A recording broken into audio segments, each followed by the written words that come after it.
Hello friends, good morning. ನಿಮಗೆಲ್ಲ Prithviraj coaching ಅಕಾಡೆಮಿಗೆ ಸ್ವಾಗತ ಸುಸ್ವಾಗತ. ಸ್ನೇಹಿತರೆ, ಇಂದಿನ ವಿಡಿಯೋದಲ್ಲಿ ನಾವೇನು ನೋಡ್ತಾ ಇದ್ದೀವಿ ಅಂದರೆ ಸೋಷಿಯಲ್ ಸೈನ್ಸ್ ಅಂದ್ರೆ ಸಮಾಜ ವಿಜ್ಞಾನದ ಏನು ಸಾಮಾಜಿಕ ಶಾಸ್ತ್ರ ಅಥವಾ ಸಮಾಜಶಾಸ್ತ್ರ ಅಂತೇಳಿ ನಮಗೇನು ವಿಭಾಗ ಇದೆಯಲ್ಲ, ಆ ವಿಭಾಗದಿಂದ ಇವತ್ತಿನ ಪಾಠವನ್ನು ನೋಡ್ತಾ ಇದ್ವಿ. ಅದು ಅಧ್ಯಾಯ 8. ಇದು ಮೊದಲನೇ ಪಾಠ ರೀ, ಅಂದರೆ ಮೊದಲನೇ ಸೆಮಿಸ್ಟರ್ಗೆ ಸಂಬಂಧಪಟ್ಟಂಥ ಟೆಕ್ಸ್ಟ್ ಬುಕ್ ಒಳಗೆ ಇದು 8ನೇ ಅಧ್ಯಾಯ. ಕರ್ನಾಟಕ ಬೋರ್ಡಿಗೆ ಸಂಬಂಧಪಟ್ಟಂತೆ ಕನ್ನಡ ಮೀಡಿಯಂದವರಿಗೆ 2026 ಮತ್ತು 27ನೇ ಸಾಲಿನ ಶೈಕ್ಷಣಿಕ ಸಾಲಿನ ಒಂದು ವಿಡಿಯೋ ಇದು. ಅದು ಅಧ್ಯಾಯದ ಹೆಸರೇನೆಂದ್ರೆ ಸಾಮಾಜಿಕ ಸ್ತರ ವಿನ್ಯಾಸ. ಇದನ್ನು ಇಂಗ್ಲೀಷ್ ಒಳಗೆ ಏನಂತೇಳಿ ಕರೀತಾರೆ ಅಂದ್ರೆ ಸೋಷಿಯಲ್ ಸ್ಟ್ರಾಟಿಫಿಕೇಶನ್ ಅಂತೇಳಿ ಕರೀತಾರೆ. ಸೊ ಈ ಒಂದು ವಿಡಿಯೋದಲ್ಲಿ ನಾವೇನು ನೋಡ್ತಾ ಇದ್ದಪ್ಪ ಅಂದ್ರೆ ಭಾಳ ಮುಖ್ಯವಾಗಿ ಈ ಒಂದು ವಿಡಿಯೋದಿಂದ ನಮಗೊಂದು ಕ್ವಶನು ಕಂಪಲ್ಸರಿ ಕೇಳ್ತಾರೆ ರೀ. ಎನ್ಎಲ್ ಎಕ್ಸಾಮಿನೇಷನ್ ಒಂದು 3 ಮಾರ್ಕ್ಸಿಗೆ, ಒಂದು 1 ಮಾರ್ಕ್ಸಿಗೆ, ಟೋಟಲ್ 4 ಮಾರ್ಕ್ಸಿನ ಕ್ವಶನ್ ಬರ್ತದೆ ಈ ಪಾಠದಿಂದ. ಸರ್ನಾ? ಸೊ ಓದ್ಕೋರಿ ಸರ್ನಾ. ಯಾವುದಿದೆ ಎನ್ಎಲ್ ಎಕ್ಸಾಮ್ ಹೇಳಿದೆ ನಾನು. ಮತ್ತು ಇಲ್ಲಿ FA ಮತ್ತು ಮಿಟ್ರಮ್ ಒಳಗೆ ಬೇರೆ ಬೇರೆ ರೀತಿಯಲ್ಲಿ ಬರ್ತಾ ಇರ್ತವೆ. 1 ಮಾರ್ಕ್ಸಿಗೂ ಬರ್ಬೋದು, 2 ಮಾರ್ಕ್ಸಿಗೂ ಬರ್ಬೋದು, ಅಥವಾ 3 ಮಾರ್ಕ್ಸಿಗೂ ಬರ್ಬೋದು. ಹೌದಾ? ಸೊ ಬರ್ರಿ, ಮೊದಲನೇದಾಗಿ ಏನು ನೋಡೋಣ ಅಂದರೆ ಇದರ ಅರ್ಥವನ್ನು ನೋಡೋಣ. ಅಂದರೆ ಸಾಮಾಜಿಕ ಸ್ತರ ವಿನ್ಯಾಸ ಅಂದರೆ ಏನು? ಸಮಾಜದಲ್ಲಿರುವ ಜನರನ್ನು ಆದಾಯ, ಶಿಕ್ಷಣ, ಜಾತಿ, ಬಣ್ಣ, ಲಿಂಗ, ಉದ್ಯೋಗ, ಬುದ್ಧಿಶಕ್ತಿ ಮೊದಲಾದವುಗಳ ಆಧಾರದ ಮೇಲೆ ಮೇಲು ಕೀಳು ಎಂದು ವಿಭಾಗಿಸುವುದಕ್ಕೆ ನಾವೇನಂತ ಕರಿತೀವಿ? ಸಾಮಾಜಿಕ ಸ್ತರ ವಿನ್ಯಾಸ ಅಂತೇಳಿ ಹೇಳ್ತೀವಿ ರೀ. ಇನ್ನೂ ಸರಳ ಭಾಷೆ ಒಳಗೆ ಹೇಳ್ಬೇಕಂದ್ರೆ ಏನು? ಸಮಾಜದ ಜನರನ್ನ ಏನು ಮೇಲು ಕೀಳು ಎಂದು ವರ್ಗೀಕರಿಸುವುದಕ್ಕೆ ನಾವೇನಂತೇಳಿ ಕರಿತೀವಿ? ಸಾಮಾಜಿಕ ಸ್ತರ ವಿನ್ಯಾಸ ಅಂತೇಳಿ ಕರಿತೀವಿ. ಅಂದ್ರೆ ಫಾರ್ ಎಕ್ಸಾಂಪಲ್ ಏನಪ್ಪಾ ಅಂದ್ರೆ, ಉದಾಹರಣೆಗೆ ಏನು ಹೇಳ್ಬೋದು ಅಂದ್ರೆ, ಏನು ಆದಾಯದ ಮೇಲೆ ಅಂದರೆ ಹೆಂಗೆ? ಕೆಲವರು ಶ್ರೀಮಂತರಾಗಿರ್ತಾರೆ, ಕೆಲವರು ಬಡವರು ಇರ್ತಾರೆ. ಕೆಲವರು ಮಧ್ಯಮ ವರ್ಗದವರು, ಇನ್ನು ಕೆಲವರು ಏನಾಗ್ತಾರೆ? ಬಡವರಾಗಿರ್ತಾರೆ. ಹಾಗೆ ಈ ಶಿಕ್ಷಣದ ಮೇಲೆ ನೋಡೋದಾದ್ರೆ ಕೆಲವರು ಹೆಚ್ಚಿನ ಶಿಕ್ಷಣವನ್ನು ಪಡೆದಿರ್ತಾರೆ, ಕೆಲವರು ಕಡಿಮೆ ಶಿಕ್ಷಣವನ್ನು ಪಡೆದಿರ್ತಾರೆ. ಇವೆಲ್ಲನೇನು ಸಾಮಾಜಿಕ ಸ್ತರ ವಿನ್ಯಾಸದ ಒಂದು ವಿಧಗಳು ಅಂತೇಳಿ ಹೇಳ್ಬೋದು ನಾವು ಇದನ್ನು. ಹೌದಾ? ಸರಿ, ಇವೆಲ್ಲ ಅದರ ಮೇಲೆ ಡಿವೈಡ್ ಆಗ್ತಾವೆ ಅಂದರೆ ಏನು ನೋಡ್ರಿ? ಆದಾಯದ ಮೇಲೆ, ಶಿಕ್ಷಣದ ಮೇಲೆ, ಜಾತಿಯ ಮೇಲೆ, ಬಣ್ಣದ ಮೇಲೆ, ಲಿಂಗದ ಮೇಲೆ, ಉದ್ಯೋಗದ ಮೇಲೆ ಮತ್ತು ಬುದ್ಧಿಶಕ್ತಿ ಇನ್ನೂ ಮುಂತಾದವುಗಳ ಮೇಲೆ ಏನು ಮಾಡ್ತಾರೋ ಜನರನ್ನು ಮೇಲು ಕೀಳು ಅಂತೇಳಿ ಮಾಡ್ತಾರಲ್ಲ, ಅದಕ್ಕೆ ನಾವು ಸಾಮಾಜಿಕ ಸ್ತರ ವಿನ್ಯಾಸ ಅಂತೇಳಿ ಕರಿತೀವಿ. ಆದರೆ ನಮ್ಮದೇ ಆದಂಥ ಒಬ್ಬರು ಕವಿ ಏನು ಹೇಳಿದಾರಪ್ಪ ಅಂದ್ರೆ, ನಮ್ಮ ಕನ್ನಡದ ಕವಿ, ಮಾನವ ಕುಲ ತಾನೊಂದೇ ಒಲಂ ಅಂತೇಳಿ. ಮಾನವ ಕುಲ ತಾ ಒಂದೇ ಒಲಂ ಅಂತೇಳಿ ನಮ್ಮ ಆದಿಕವಿ ಪಂಪ ಹೇಳಿದ್ದಾರೆ ರೀ. ಇದನ್ನು 1 ಮಾರ್ಕ್ಸಿಗೆ ಕೇಳುವಂಥ ಚಾನ್ಸಸ್ ಇರ್ತದೆ. ಸರಿ. ಸೊ ಮೊದಲನೇದಾಗಿ ನಾವೇನು ನೋಡಿದ್ದೀವಿ ಹೇಳಿ ನೋಡೋಣ ಪಟ. ಸಾಮಾಜಿಕ ಸ್ತರ ವಿನ್ಯಾಸ ಅಂದ್ರೆ ಏನು ಅಂತೇಳಿ ನೋಡಿದ್ದೀವಿ. ಎರಡರೊಳಗೆ ಯಾವುದಾದ್ರೂ ಬರ್ಬೋದು. ಇದನ್ನಾದರೂ ಬರ್ರಿ, ಇಲ್ಲ ಇದನ್ನಾದರೂ ಬರ್ರಿ. ಬಟ್ ಬೆಟ್ರ್ ಇದನ್ನು ಬರೀದ್ರ ಇದು ನೆನಪುಳಿಲಿಕ್ಕಂದ್ರೆ ಇದನ್ನಾದರೂ ಬರಿಬೋದು. ಮತ್ತು ಇದಕ್ಕೇನಾದರೂ ಕಾರಣಗಳು ಕೇಳಿದ್ರೆ ಇವ ನೋಡ್ರಿ: ಆದಾಯ, ಶಿಕ್ಷಣ, ಜಾತಿ, ಬಣ್ಣ, ಲಿಂಗ, ಉದ್ಯೋಗ, ಬುದ್ಧಿಶಕ್ತಿ. ಇವುಗಳೇನು ಸಾಮಾಜಿಕ ಸ್ತರ ವಿನ್ಯಾಸಕ ಕಾರಣಗಳು ರೀ. ಇವೆಲ್ಲ ತಿಳಿತಾ? ಸಾಮಾಜಿಕ ಸ್ತರ ವಿನ್ಯಾಸಕ ಕಾರಣಗಳು ರೀ. ಮತ್ತು ಇದರ ಮೇಲೆ ನಾವೇನು ಮಾಡ್ತೀವಿ? ಕೆಲವರನ್ನು ಸಮಾಜದಲ್ಲಿ ಏನು ಮಾಡ್ತೀವಿ? ಡಿವೈಡ್ ಮಾಡ್ತೀವಿ. ಹೌದಾ? ಈಗ ಬರ್ರಿ ನೆಕ್ಸ್ಟು, ಸಾಮಾಜಿಕ ಸ್ತರ ವಿನ್ಯಾಸದಲ್ಲಿ ಏನು ಇದರಿಂದ ಏನಾಗ್ತದ, ಏನು ಪರಿಣಾಮಗಳು ಉಂಟಾಗ್ತದ ಅನ್ನೋದನ್ನು ನೋಡ್ಕೊಂಡು ಬರೋಣ ಬರ್ರಿ. ಇದೇನು ಮಾಡ್ತದ? ಅಸಮಾನತೆಯನ್ನು ಉಂಟು ಮಾಡ್ತದೆ ರೀ. ನೋಡಿದಿಲ್ಲ? ಡಿವೈಡ್ ಮಾಡ್ತದೆ ಜನರನ್ನು, ಹಾಗಾಗಿ ಇದೇನಾಗ್ತದೆ? ಅಸಮಾನತೆ ಉಂಟಾಗ್ತದೆ, ಭಿನ್ನತೆ ಉಂಟಾಗ್ತದೆ. ಕೀಳು ಎಂದು ವರ್ಗಿಸಲ್ಪಟ್ಟಿರುವ ಜನರನ್ನು ಏನು ಮಾಡ್ತದೆ? ಅವಮಾನಿಸಲಾಗ್ತದೆ. ಅವಕಾಶಗಳಿಂದ ಏನಾಗ್ತದೆ? ವಂಚಿತರಾಗ್ಬೋದು ಜನ. ತಿಳಿತಾ? ಇತ್ಯಾದಿಗಳು ಆಗುವಂಥ ಏನು ಸಾಧ್ಯತೆಗಳು ಸೊಸೈಟಿಗಳಿಗೆ ಇರ್ತವೆ ರೀ. ಇವೆಲ್ಲ ಏನು ಸಾಮಾಜಿಕ ಸ್ತರ ವಿನ್ಯಾಸದ ಪರಿಣಾಮಗಳು ಅಥವಾ ಅಸಮಾನತೆಯ ಪರಿಣಾಮಗಳು. ಹೌದಾ? ನೆಕ್ಸ್ಟ್ ಬರ್ರಿ ಏನಂತೇಳಿ. ನೆಕ್ಸ್ಟು ಪೂರ್ವಗ್ರಹ. ಪೂರ್ವಗ್ರಹ ಅಂದ್ರೆ ಏನಂತೇಳಿ ನೋಡ್ಕೊಂಡು ಬರೋಣ್ರಿ. ಪೂರ್ವಗ್ರಹ ಅಂದ್ರೆ ಏನ್ರಿ? ಒಬ್ಬ ವ್ಯಕ್ತಿ ಅಥವಾ ಒಂದು ಸಮೂಹದವರ ಬಗ್ಗೆ ಹೊಂದಿರಬಹುದಾದ ಪೂರ್ವ ನಿರ್ಧಾರಿತ ಮನೋಭಾವನೆಯನ್ನು ನಾವೇನಂತೇಳಿ ಕರಿತೀವಿ, ಪೂರ್ವಾಗ್ರಹ ಅಂತೇಳಿ ಕರಿತೀವಿ. ಅಂದ್ರೆ ನಾವು ಅವ್ರನ್ನ ಭೇಟಿ ಆಗೋಕ್ಕಿಂತ ಮುಂಚಿತವಾಗಿ ನಾವು ಅವ್ರ ಬಗ್ಗೆ ತಿಳ್ಕೊಂಡ್ಬಿಟ್ಟಿರ್ತೀವಿ.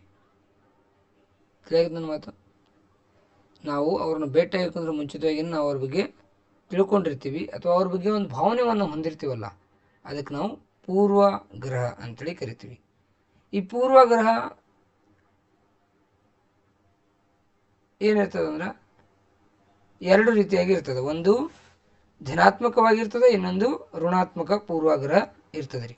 ಧನಾತ್ಮಕ ಪೂರ್ವಾಗ್ರಹ ಭಾಳ ಒಳ್ಳೆಯದು. ಬಟ್ ಋಣಾತ್ಮಕ ಪೂರ್ವಾಗ್ರಹ ಇರ್ತದಲ್ಲ, ಅದು ಭಾಳ ಕೆಟ್ಟದ್ದು. ಅದಕ್ಕೆ ಏನೇನಾಗ್ತದೆ ಅಂತೇಳಿ ಮುಂದೆ ನೋಡೋಣ. ಮೊದಲು ಈ ಪೂರ್ವಾಗ್ರಹಕ್ಕೆ ಕಾರಣಗಳು ಏನಂದ್ರೆ ಜಾತಿಯ ತಾರತಮ್ಯ, ಲಿಂಗ ತಾರತಮ್ಯ, ಪ್ರಾದೇಶಿಕ ತಾರತಮ್ಯ ಮತ್ತು ಬಡವ ಬಲ್ಲಿದ, ಇವು ಎಲ್ಲ ಏನು ಮೂಲಗಳಿಂದ ಆಗ್ತವ್ರಿ. ಈಗ ಬರ್ರಿ ಈ ಋಣಾತ್ಮಕ ಪೂರ್ವಾಗ್ರಹದಿಂದ, ಋಣಾತ್ಮಕ ಒಂದು ಪೂರ್ವಾಗ್ರಹದ ಕಾರಣದಿಂದ ಈ ಕ್ವಶನನ್ನು ಈ ಸಲ 2025 ಮತ್ತು 26ನೇ ಸಾಲಿನೊಳಗೆ ಇದನ್ನು ಕೇಳಿದಾರೆ ರೀ. ಏನಂತೇಳಿ, ತಾರತಮ್ಯದಿಂದ ರೂಪುಗೊಂಡ ಪೂರ್ವಾಗ್ರಹವು ಋಣಾತ್ಮಕ ಭಾವನೆಗಳಿಗೆ ಕಾರಣವಾಗುತ್ತದೆ ಸಮರ್ಥಿಸಿ. ಇದ ಉತ್ತರವನ್ನು ಬರೀಬೇಕು ನೀವು ಅವಾಗ. ಏನು ಇದು ಜನರಲ್ಲಿ ಏನು ಮಾಡ್ತದಂದ್ರೆ ಅಸಹನೆ, ತಿರಸ್ಕಾರ, ಅಗೌರವ, ದ್ವೇಷ ಭಾವನೆಗಳನ್ನು ಬೆಳೆಸ್ತದೆ. ಜೊತೆಗೆ ಸಾಮಾಜಿಕ ಅಂತರ ಹೆಚ್ಚಳವಾಗ್ತದೆ ಮತ್ತು ಇದು ಏನಾಗ್ತದೆ, ಸಾಮಾಜಿಕ ಸಂಘರ್ಷಕ್ಕೆ ಏನಾಗ್ತದೆ, ಕಾರಣವಾಗ್ತದೆ ರೀ. ಯಾವುದು? ಋಣಾತ್ಮಕ ಪೂರ್ವಾಗ್ರಹ ರೀ. ತಿಳಿತಾ? ಈಗ ಬರ್ರಿ, ಗಾಂಧೀಜಿ ಅವರು ಈಗ ನೆಕ್ಸ್ಟ್ ಯಾವ್ದ್ರ ಬಗ್ಗೆ ಮಾತಾಡ್ಬೇಕಂದ್ರೆ ನಾವು ಅಸ್ಪೃಶ್ಯತೆ ಬಗ್ಗೆ ನೆಕ್ಸ್ಟ್ ಕಾನ್ಸೆಪ್ಟು. ಸೊ ಈ ಅಸ್ಪೃಶ್ಯತೆ ಬಗ್ಗೆ ಗಾಂಧೀಜಿ ಅವರು ಒಂದು ಮಾತು ಹೇಳಿದ್ದಾರೆ. ಏನಂತೇಳಿ ಏನು ಹೇಳ್ರಿ, ನಾನು ಅಸ್ಪೃಶ್ಯತೆಯನ್ನು ಇವ್ರು ಏನಂತೇಳಿ ಕರೀತಾರೆ, ಹಿಂದೂ ಸಮಾಜಕ್ಕೆ ಅಂಟಿದ ಒಂದು ಅಸ್ಪೃಶ್ಯತೆ ಏನ್ರಿ, ಹಿಂದೂ ಸಮಾಜಕ್ಕೆ ಹತ್ತಿದ ಕಳಂಕ ಅಂತೇಳಿ ಕರೀತಾರೆ. ಯಾರು? ಗಾಂಧೀಜಿಯವರು. ಅಸ್ಪೃಶ್ಯತೆಯನ್ನು ತಿಳಿತಾ? ಅಸ್ಪೃಶ್ಯತೆಯನ್ನು ಇವರು ಏನಂತೇಳಿ ಕರೀತಾರೋ, ಗಾಂಧೀಜಿಯವರು ಹಿಂದೂ ಸಮಾಜಕ್ಕೆ ಹತ್ತಿದ ಕಳಂಕ ಅಂತೇಳಿ ಹೇಳ್ತಾರೆ. ಸೊ ಈ ಅಸ್ಪೃಶ್ಯತೆಯನ್ನು ಹೋಗಲಾಡಿಸಲು ಸರ್ಕಾರ ಏನೇನೋ ಕ್ರಮಗಳನ್ನು ಕೈಗೊಂಡಿದ ಅಥವಾ ಸಾಂವಿಧಾನಿಕ ಕ್ರಮಗಳು ಏನೇನದವು? ಭಾಳ ಇಂಪಾರ್ಟೆಂಟ್ ರೀ. 3 ಮಾರ್ಕ್ಸಿಗೆ ಕೇಳುವಂಥದ್ದು ಸಾಧ್ಯತೆ ಇರ್ತದೆ ಇದ್ರೊಳಗೆ 1 ಮಾರ್ಕ್ಸಿಗೂ ಕೇಳಿದಾರೆ ರೀ ಒಂದು ಕ್ವಶನನ್ನು. ನಾನು ಏನಂತೇಳಿ ಅದನ್ನು ಹೇಳ್ತೀನಿ. ಸರಿ, ಸೊ ಒಂದೊಂದಾಗಿ ನೋಡೋಣ ಈಗ ಯಾವುದಂತೇಳಿ. ಸೊ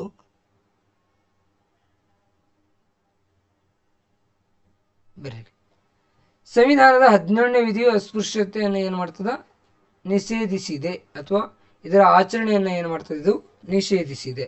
ಈ ಕ್ವಶನನ್ನು ಕೇಳಿದ್ದಾರೆ ನೋಡ್ರಿ ಪಾಯಿಂಟ್ ಮೇಲೆ. ಏನ್ರಿ 17ನೇ ವಿಧಿ ನಮ್ಮ ಸಂವಿಧಾನದ್ದು ನೋಡ್ರಿ. ನಮ್ಮ ಭಾರತ ಸಂವಿಧಾನದಾಗ 3ನೇ ಭಾಗದ ವಿಧಿ 12ರಿಂದ 35ರೊಳಗೆ ನಮಗೆ ಏನು ಮಾಡಿದೆ ಅಂದ್ರೆ ಮೂಲಭೂತ ಹಕ್ಕುಗಳನ್ನು ಕೊಡಲಾಗದ. ಅದರೊಳಗೆ ಮೊದಲನೇದು ಯಾವುದಂದ್ರೆ ಸಮಾನತೆ ಹಕ್ಕು. ಅದರೊಳಗೆ ವಿಧಿ 14ರಿಂದ 18ರವರೆಗೂ ಇದನ್ನು ಕೊಡಲಾಗ್ಯದ.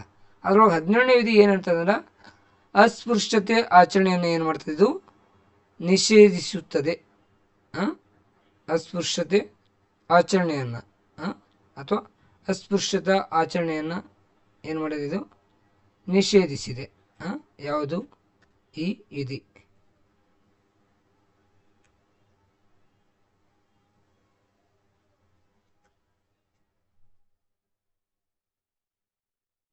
ಇದೇನು ಮಾಡಿದ್ವಿ, ಅಸ್ಪೃಶ್ಯತಾ ಇದನ್ನು ಏನು ಮಾಡಿದ್ವಿ, ನಿವಾರಣೆ ಅಥವಾ ಆಚರಣೆಯನ್ನು ಏನು ಮಾಡಿದ್ವಿ, ನಿಷೇಧಿಸಿದೆ. ಸೊ ಕ್ವಶನ್ ಏನು ಕೇಳಿದಾರೆ ಅಂದ್ರೆ ಭಾರತ ಸಂವಿಧಾನದ 17ನೇ ವಿಧಿಯ ಮಹತ್ವವೇನು? 1 ಮಾರ್ಕ್ಸ್ ಕೇಳಿದ್ದಾರೆ ಇದನ್ನು. ಸೊ ಇದು ಭಾಳ ಇಂಪಾರ್ಟೆಂಟ್ ರೀ. ಇದಕ್ಕೆ ಆನ್ಸರ್ ಏನು? ಅಸ್ಪೃಶ್ಯತಾ ಆಚರಣೆಯನ್ನು ಇದೇನು ಮಾಡಿದ್ವಿ, ನಿಷೇಧಿಸಿದೆ ಅಂತೇಳಿ ಬರೀಬೇಕು. ಆಯಿತಾ? 1955ರಲ್ಲಿ ಅಸ್ಪೃಶ್ಯತಾ ಅಪರಾಧಗಳ ಕಾಯ್ದೆಯನ್ನು ಜಾರಿಗೆ ತರಲಾಗಿದೆ. ಅಂದರೆ ಅಸ್ಪೃಶ್ಯತೆಗೆ ಸಂಬಂಧಪಟ್ಟಂತೆ ಅಟ್ರಾಸಿಟಿ ಕೇಸನ್ನು ಹಾಕಲಾಗ್ತದೆ ರೀ. ಅದು 1955ರೊಳಗೆ ಈ ಕಾಯ್ದೆಯನ್ನು ಜಾರಿಗೆ ತರಲಾಗಿದೆ. ಯಾವುದು? ಅಸ್ಪೃಶ್ಯತಾ ಅಪರಾಧಗಳ ಕಾಯ್ದೆ. ಇದನ್ನು ಮುಂದೆ ಚೇಂಜ್ ಮಾಡಿ ಸರ್ ಬದಲಾವಣೆ ಮಾಡಿ 1976ರಲ್ಲಿ ಏನು ಮಾಡಿದ್ರು ಅಂದ್ರೆ ನಾಗರಿಕ ಹಕ್ಕುಗಳ ಸಂರಕ್ಷಣಾ ಕಾಯ್ದೆ ಅಂತೇಳಿ ಏನು ಮಾಡಿದ್ರು, ಅದರ ಹೆಸರನ್ನು ಚೇಂಜ್ ಮಾಡಿದರು. ಅದ್ರ ಜೊತೆಗೆ ಏನು ಮಾಡಲಾಗಿದೆ ಅಂದರೆ ಸಾರ್ವತ್ರಿಕ ಮತದಾನವನ್ನು ಕೊಳ್ಳಲಾಗಿದೆ, ಎಲ್ಲರಿಗೂ ಮತದಾನವನ್ನು ಕೊಳ್ಳಲಾಗಿದೆ ರೀ. ಮತ್ತು ಸಮಾನತೆ ಹಕ್ಕನ್ನು ಏನು ವಿಧಿ 14ರಿಂದ 18ರೊಳಗೂ ಎಲ್ಲ ನಾಗರಿಕರಿಗೆ ಏನು ಮಾಡಲಾಗಿದೆ, ನೀಡಲಾಗಿದೆ ರೀ. ಜೊತೆಗೆ ಪರಿಶಿಷ್ಟ ಜಾತಿಗಳೊಂದಿಗೆ ಇನ್ನೂ ಹಿಂದುಳಿದ ಜಾತಿಯವರಿಗೂ ಕೂಡ ಶೈಕ್ಷಣಿಕ, ರಾಜಕೀಯ, ಆರ್ಥಿಕ ಮತ್ತು ಉದ್ಯೋಗ ಅವಕಾಶಗಳಲ್ಲಿ ಮೀಸಲಾತಿಯನ್ನು ಏನು ಮಾಡ್ದ ಕೊಡಲಾಗಿದೆ ರೀ. ಈ ಎಲ್ಲದರ ಜೊತೆಗೆ ಮತ್ತು ರಾಜ್ಯ ಸರ್ಕಾರಕ್ಕೂ ಇವೆಲ್ಲ ಕೇಂದ್ರದಾದ ರಾಜ್ಯ ಸರ್ಕಾರವು ಕೆಲವೊಂದಿಷ್ಟು ತನ್ನ ಜವಾಬ್ದಾರಿಯನ್ನು ಅಸ್ಪೃಶ್ಯತೆಯನ್ನು ನಿರ್ಮೂಲನೆ ಮಾಡುವಲ್ಲಿ ಹೊಂದಿರ್ತದೆ ರೀ. ಅದನ್ನು 1989 ಶಾಸನ ಯಾವುದು ಅಸ್ಪೃಶ್ಯತಾ ನಿರ್ಮೂಲನೆ ಕುರಿತಾದ ಜವಾಬ್ದಾರಿಯನ್ನು ರಾಜ್ಯ ಸರ್ಕಾರಕ್ಕೆ ಕೂಡ ವಹಿಸಲಾಗಿದೆ.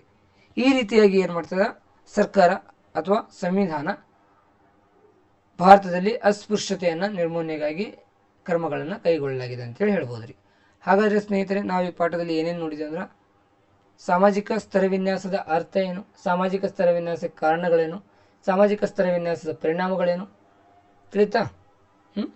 ಮತ್ತು ಸಾಮಾಜಿಕ ಸ್ತರವಿನ್ಯಾಸಕ್ಕೆ ಸಂಬಂಧಪಟ್ಟಂತೆ ಉದಾಹರಣೆಗಳನ್ನು ಸಹಿತ ನೋಡಿದ್ದೀವಿ ನಾವು. ಸಾಮಾಜಿಕ ಸ್ತರವಿನ್ಯಾಸಕ್ಕೆ ಸಂಬಂಧಪಟ್ಟಂತೆ ಉದಾಹರಣೆಗಳನ್ನು ನೋಡಿದ್ದೀವಿ ನಾವು, ಹೌದಾ.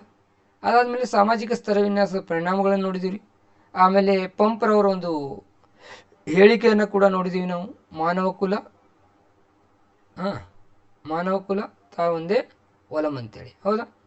ಮತ್ತು ನೆಕ್ಸ್ಟ್ ಏನು, ಪೂರ್ವಾಗ್ರಹ ಅಂದರೆ ಏನು, ಪೂರ್ವಾಗ್ರಹದ ವಿಧಗಳೇನು, ಪೂರ್ವಾಗ್ರಹಕ್ಕೆ ಕಾರಣಗಳೇನು, ಪೂರ್ವಾಗ್ರಹದ ಪರಿಣಾಮಗಳೇನು, ಅದರಲ್ಲೂ ಋಣಾತ್ಮಕ ಪೂರ್ವಾಗ್ರಹದ ಪರಿಣಾಮಗಳೇನು ಅಂತೇಳಿ ನೋಡಿದ್ದೀವಿ. ಆಮೇಲೆ ಅಸ್ಪೃಶ್ಯಕ್ಕೆ ಸಂಬಂಧಪಟ್ಟಂತೆ ಗಾಂಧೀಜಿಯವರು ಹೇಳಿಕೆ. ಗಾಂಧೀಜಿಯವರು ಏನು ಹೇಳ್ತಾರೆ ಅಂದರೆ ಅಸ್ಪೃಶ್ಯತೆ ಹಿಂದೂ ಸಮಾಜಕ್ಕೆ ಹತ್ತಿದ ಒಂದು ಕಳಂಕ ಅಂತೇಳಿ ಅಂತಾರೆ. ಮತ್ತು ನಮ್ಮ ಸಂವಿಧಾನದಲ್ಲಿ ಏನೇನು ಇದನ್ನಿದಾವು ಅಸ್ಪೃಶ್ಯತೆಯನ್ನು ಹೋಗಲಾಡ್ಸಕ್ಕ ಅಂತೇಳಿ ಅದನ್ನು ನೋಡಿದ್ದೀವಿ ರೀ. 17ನೇ ವಿಧಿ ಬಗ್ಗೆ ನೋಡಿದ್ದೀವಿ. 1955 ಶಾಸನದ ಬಗ್ಗೆ ನೋಡಿದ್ದೀವಿ. ಏನಂತೇಳಿ ಶಾಸನ ಇದೆ ರೀ 1955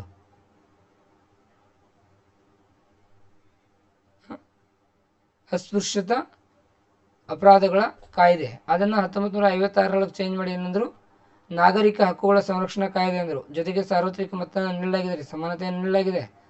ಪರಿಶಿಷ್ಟ ಜಾತಿಯವರೊಂದಿಗೆ ಇನ್ನೂ ಹಿಂದುಳಿದ ವರ್ಗದವರಿಗೆ ಶೈಕ್ಷಣಿಕವಾಗಿ, ಶಿಕ್ಷಣದಲ್ಲಿ, ರಾಜಕೀಯದಲ್ಲಿ, ಆರ್ಥಿಕ ಮತ್ತು ಉದ್ಯೋಗದಲ್ಲಿಯೂ ಕೂಡ ಏನಾಗುತ್ತ ಮೀಸಲಾತಿಯನ್ನು ನೀಡಲಾಗಿದೆ. ಜೊತೆಗೆ ಇದರಲ್ಲಿ ನಮ್ಮ ರಾಜ್ಯ ಸರ್ಕಾರಗಳದ್ದು ಒಂದು ಏನು ಪಾತ್ರ ಇರ್ತದೆ. ಇದು ಏನು ಅಸ್ಪೃಶ್ಯತೆಯನ್ನು ಹೋಗಲಾಡಿಸೋದ್ರ ಸಲುವಾಗಿ ಅದಕ್ಕಾಗಿ 1989 ಒಂದು ಶಾಸನ ಮಾಡಿ ರಾಜ್ಯ ಸರ್ಕಾರಗಳಿಗೆ ಏನು ಮಾಡ್ದ ಇದರ ಒಂದು ಜವಾಬ್ದಾರಿಯನ್ನು ಹೊರಿಸಲಾಗಿದೆ ರೀ. ನನಗೆ ತಿಳಿದ ಮಟ್ಟಿಗೆ ಈ ಪಾಠ ನಿಮಗೆ ತಿಳಿದಿದೆ ಅಂತೇಳಿ ಅಂದ್ಕೊಂಡಿರ್ತೀನಿ ರೀ. ಮತ್ತೇನಾದರೂ ನಿಮ್ಮ ಡೌಟು, ನಿಮ್ಮ ಸಜೆಷನ್ ಇದ್ದರೆ ನಮ್ಮ ಕಮೆಂಟ್ ಬಾಕ್ಸ್ ಯಾವಾಗಲೂ ನಿಮಗಾಗಿ ಓಪನ್ ಇರ್ತದೆ ಸ್ನೇಹಿತರೆ. ಕಮೆಂಟ್ ಮಾಡಿರಿ, ಲೈಕ್ ಮಾಡಿರಿ, ಮತ್ತು ವಿಡಿಯೋವನ್ನು ಸಬ್ಸ್ಕ್ರೈಬ್ ಮಾಡಿ, ಈ ಚಾನಲ್ನ ಸಬ್ಸ್ಕ್ರೈಬ್ ಮಾಡ್ಕೊರಿ. ಸಾಧ್ಯ ಆದರೆ ಈ ವಿಡಿಯೋವನ್ನು ನಿಮ್ಮ ಫ್ರೆಂಡ್ಸ್ ಒಳಗೆ ಮತ್ತು ನಿಮ್ಮ ಯಾರಾದರೂ ನಿಮ್ಮ ರಿಲೇಟಿವ್ಸ್ ಇದ್ರೆ ಅವ್ರ ಜೊತೆಗೆ ಏನು ಮಾಡಿರಿ, ಹತ್ತಿದ್ರೆ ಅವ್ರ ಜೊತೆಗೆ ಶೇರ್ ಮಾಡ್ಕೊಳ್ರಿ ಅಂತ ಹೇಳ್ತಾ ಇವತ್ತಿನ ವಿಡಿಯೋನ ಮುಗಿಸ್ತಾ ಇದ್ದೀನಿ. ಜೈ ಹಿಂದ್, ಜೈ ಕರ್ನಾಟಕ.